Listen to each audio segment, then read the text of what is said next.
برای کشیدن الگوی هودی مردانه ما به این اندازه ها نیاز داریم که این اندازه ها رو میگیریم. اندازه های دور باسن و سینه رو میتونید یک مقدار با آزادی بگیرید. بعد از اینکه اندازه گیری ها رو انجام دادید شروع میکنیم به کشیدن الگو. قسمت بالای الگو رو که من میخوام برای کلاه جا بذارم، پس الگو رو کمی پایین تر میکشم. اول یک کادر میکشم که اندازه بلندی اون به اندازه قد هودی هست. عرض اون هم فعلا همینطور یه خط فرضی میکشم. بعد از اینکه کادر رو کشیدم از این گوشه کادر به اندازه 1/5 دور گردن به سمت چپ میرم. در واقع دور گردن رو تقسیم بر 5 سانتی متر میکنیم. عدد به دست اومده رو به اضافه 1 سانتی متر میکنیم و از گوشه کادر به سمت پایین میایم و هلال یقه جلو رو به این صورت میکشیم. از گوشه گردن به اندازه سرشانه به سمت چپ میرم، علامت میزنم. از این علامت به اندازه 2 سانتی متر به سمت پایین میام. حالا از گوشه گردن یک خط میکشم طوری که از این 2 سانتی متری که پایین اومدیم رد بشه. اندازه این خط به اندازه سرشانه به اضافه قد آستین هست. از انتهای سرشانه به اندازه 1/2 دور حلقه آستین به سمت پایین میام و علامت میزنیم. اندازه حلقه آستین فرد یا همون دور حلقه 52 هست که 1/2 میشه 26.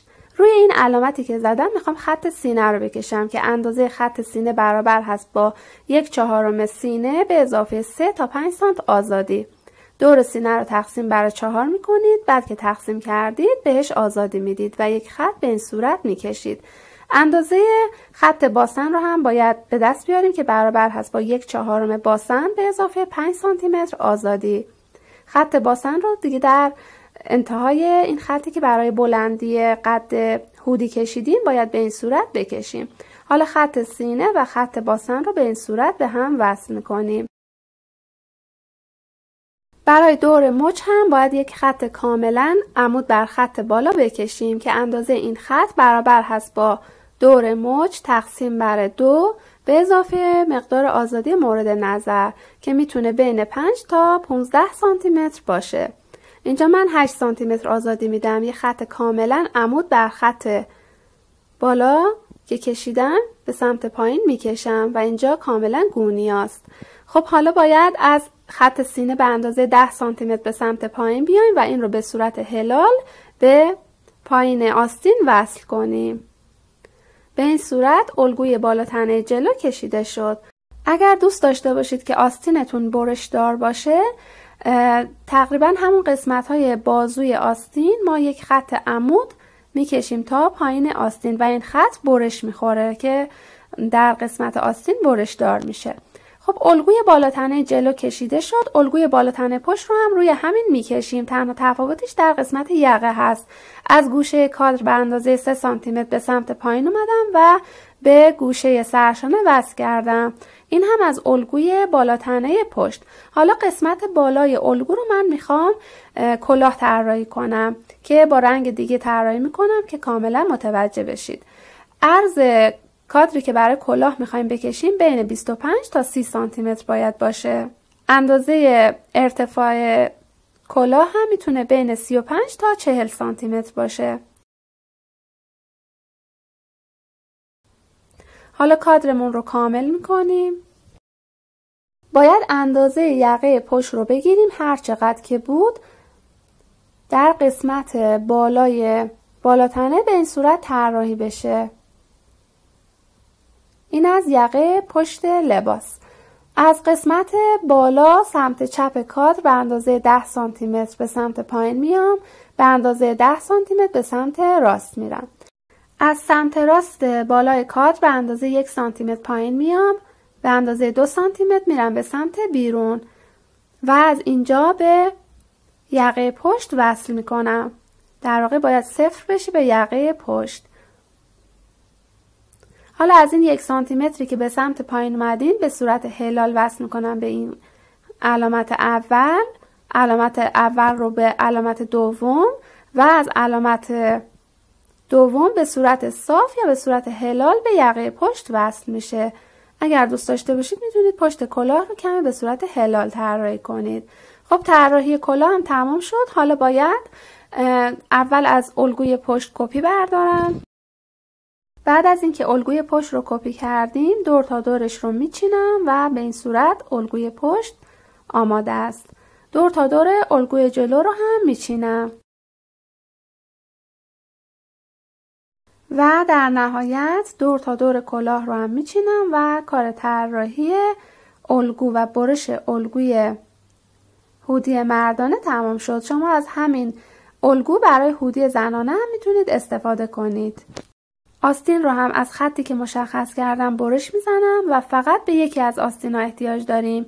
اون یکی دیگر رو نیاز نداریم. میچینیم و میذاریم کنار. به این صورت الگو آماده هست که نحوه روی پارچه انداختن به این صورته. اگر بخواید هودیتون زیپ دار باشه قسمت جلوی الگو رو روی دولای باز میذارید و برش میزنید. پس قسمت جلو میتونه روی دولای باز یا بسته باشه. قسمت پشت روی دولای بسته، کلاه روی دولای باز و آستین این قسمت بالاش باید روی دولای بسته باشه که 2 بار روی دولای بسته برش میزنیم. در انتها هم جیبش رو طراحی میکنم. اندازه جیب کاملا سلیقه‌ای هست. من از قسمت پایین الگو به اندازه 20 سانتی متر به سمت بالا رفتم. اندازه عرض کادرم رو نصف کردم و به این صورت خط کشیدم. حالا از اینجا به پهلو وصل میکنم. اگر دوست داشتید جیبتون کوچیک‌تر باشه میتونید اینجا به پایین الگو وصلش کنید دیگه تا پهلو نره. الگوی جیب رو هم کپی میکنم که تمام الگوها رو روی پارچه بندازم و نحوه برشش رو هم بهتون توضیح بدم. الگوی جیب رو هم دقیقاً مثل الگوی بالاتنه جلو. اگر بالاتنه جلو رو روی دولای باز انداختید جیب رو هم روی دولای باز میندازید. اگر روی دولای بسته بود جیب رو هم روی دولای بسته. و یک نکته در مورد کشباف. ما اندازه کشباف تقریبا 5 سانتی متر میخوایم به پایین و مچ آستین بدوزیم. پس شما از همون اول میتونید قد هودیتون رو منهای 5 سانتی متر کنید و قد آستین هم منهای 5. ولی اگر فراموش کردید در انتها 5 سانتی متر از قد هودی و 5 سانتی متر از قد آستین کم کنید. خب همونطور که میبینید من تمام تکه های الگو رو روی راستا یا ترکی پارچه انداختم و برش زدم. الگوی شماره 1 که همون الگوی بالاتنه پشت هست رو روی دولای بسته پارچه انداختم. الگوی شماره 2 که همون الگوی بالاتنه جلو هست رو روی دولای باز پارچه انداختم چون میخوام جلوش رو زیپ بدوزم. و 1 سانتی متر هم به خط مرکز جلو جای دوخت قرار دادم. الگوی کلاه رو روی دولای باز پارچه انداختم. الگوی جیب رو هم روی دولای باز انداختم و الگوی آستین همون قسمت بالاش رو که مشخص کردم 2 بار روی دولای بسته پارچه انداختم و برش زدم. برای دوخت هودی من از جیب شروع میکنم که این قسمت به مرکز جلو وصل میشه. این بالای جیب هست، این دهانه جیب و این هم به سمت پهلو. خب قسمت بالا دهانه و سمتی که به طرف پهلو هست باید دوخته بشه که من اینجا کوک زدم کامل که یک اندازه بشه. حالا قبل از اینکه بخوام به لباس وصلش کنم اول دهانه جیب رو با فاصله 1 پایه از چرخ میدوزم. بعد از اینکه دهانه جیب رو دوختم محل جیب رو هم روی هودی مشخص کردم. سمتی که به طرف مرکز جلو هست رو به سمت مرکز جلوی لباس قرار میدم. سنجاق میزنم. جیب رو کاملا سر جای خودش قرار میدم. با سنجاق فیکسش میکنم. بعد از اینکه فیکسش کردم قسمت بالا و سمت راست جیب که به طرف پهلو هست رو میدوزم.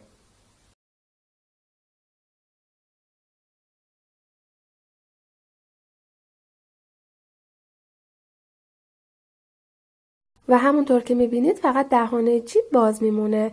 هر دو تا جیب رو با همین روش میدوزم. بعد از اینکه دوختم بالاتنه جلو و پشت رو راسته به راسته هم قرار میدم. قسمت بالای آستین و درزای زیر پهلو رو روی هم قرار میدم. سنجاق میزنم و دوخت میکنم.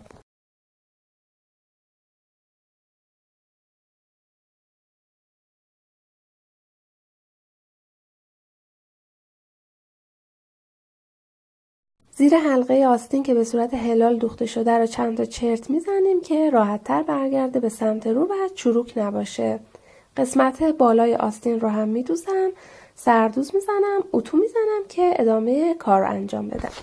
بعد از اینکه درزهای پهلو رو دوختیم، این قسمت پایین آستین هست که من درز زیر آستین رو میدوزم، دوباره این رو هم سردوز میزنم، اتو میکنم و بعد از اینکه کاراش رو انجام دادم قسمت بالای آستین رو به قسمت پایینی میخوام وصل کنم. درز زیر آستین رو به درز پهلوی لباس قرار میدم، راسته به راسته هم از داخل لباس به این صورت راسته به راسته هم قرارش میدم. سنجاق میزنم که بتونم دور تا دور آستین رو بدوزم. بعد از اینکه تکه پایینی آستین رو به بالا تنه وصل کردیم، این درزی که اینجا ایجاد شده رو سردوز میزنیم، اتو میزنیم و بعد این اضافی درز رو میدیم به سمت بالا تنه. با فاصله یک پایه چرخ یه دوخت روی این درز انجام میدیم. این برای زیبایی کار هست. خب بعد از اینکه این تکه رو دوختیم، حالا میخوایم کشباف پایین آستین رو بدوزیم. یه تکه کشباف به اندازه ارتفاعش 12 سانتی متر، عرضش هم به اندازه دور مچ منهای 5 الی 6 سانتی متر بیرون میاریم. بعد درزش رو به این صورت میدوزیم و به صورت دولات تا میزنیم. بعد از اینکه تا زدیم، این رو باید قرار بدیم به دور تا دور مچ آستین و به دور تا دور مچ آستین بدوزیم. موقع دوخت هم باید کشباف رو بکشیم که کاملا اندازه دور مچ آستین بشه. خب این هم از کشباف مچ آستین که به این صورت دوخته شد. بعد از اینکه کشباف مچ آستین رو هم دوختیم، حالا میخوایم کشباف پایین آستین رو بدوزیم که هم میتونید کشباف بدوزید، هم میتونید از جنس خود پارچه برش بزنید. اگر خواستید کشباف بدوزید، احتمالاً کشبافتون درز میفته، مشکلی نداره.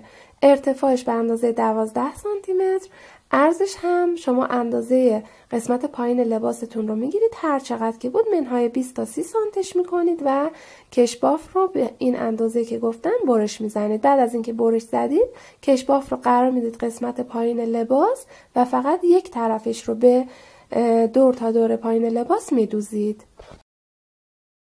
خب بعد از اینکه یک طرف کشباف رو دوختید، حالا میخوایم زیپ رو به لباس وصل کنیم. اگر که لباس شما جلو بسته بود که کشباف رو به صورت دولاتا میزنید و به دور تا دور لباستون میدوزید، ولی در صورتی که خواستید زیپ دارش کنید، قسمت پایین کشباف رو وسطش رو به دست میارید، از ارتفاع اندازه میزنید، وسطش رو به دست میارید و قسمت پایین زیپ دقیقا روی این علامتی که میزنید باید قرار بگیره که زیپ به این صورت میخواد اینجا قرار بگیره و دوخته بشه. فاصلش از لبه پارچه هم از لبه لباس هم به اندازه مقدار جای دوختی که گذاشتید باید باشه. خب زیپ به این صورت میخواد دوخته بشه، ولی ما برش میگردونیم به سمت وارونه که دوختمون از سمت وارونه بیفته و بعد زیپ برگرده به سمت داخل. به این صورت برش میگردونم به سمت وارونه، قسمت پایینش هم روی اون علامتی که زدم تنظیم میکنم تا بالا با فاصله 1 سانت تا لبه پارچه قرارش میدم و سنجاقش میزنم. بعد از اینکه زیپ رو ثابت کردم روی لباس، حالا میخوام بدوزمش. این قسمت پایین کشباف رو برمیگردونم به روی زیپ و با کمی فاصله از دندونه های زیپ رو تا بالا میدوزم. ببینید دقیقاً باید از لبه پایینی زیپ تا بخوره به سمت بالا. کشباف اصلا نباید فاصله داشته باشه. به این صورت تا میزنیم و تا بالا میدوزیم. در صورتی که پایه چرختون باریک هست، میتونید با همون پایه معمولی بدوزید، ولی اگر پایه چرختون پهنه، با پایه زیپ دوز زیپ رو میدوزید. خب این یک طرف زیپ که دوخته شد، ببینید این قسمت پایین کشباف برمیگرده به سمت رو و به این صورت تمیز دوزی میشه. سمت دیگه زیپ رو هم باید بدوزیم. خب برای این کار قبل از اینکه بخوام زیپ رو به سمت دیگه بدوزم، زیپ رو میبندم. قسمت پایینی زیپ رو دقیقاً جایی که در راستای کشباف هست رو علامت میزنم. در راستای جیب هم علامت میزنم. به این صورت این علامت هایی رو که زدم در سمت دیگه لباس دقیقاً باید سر جای خودش قرار بگیره که دیگه لباس بالا پایین نشه.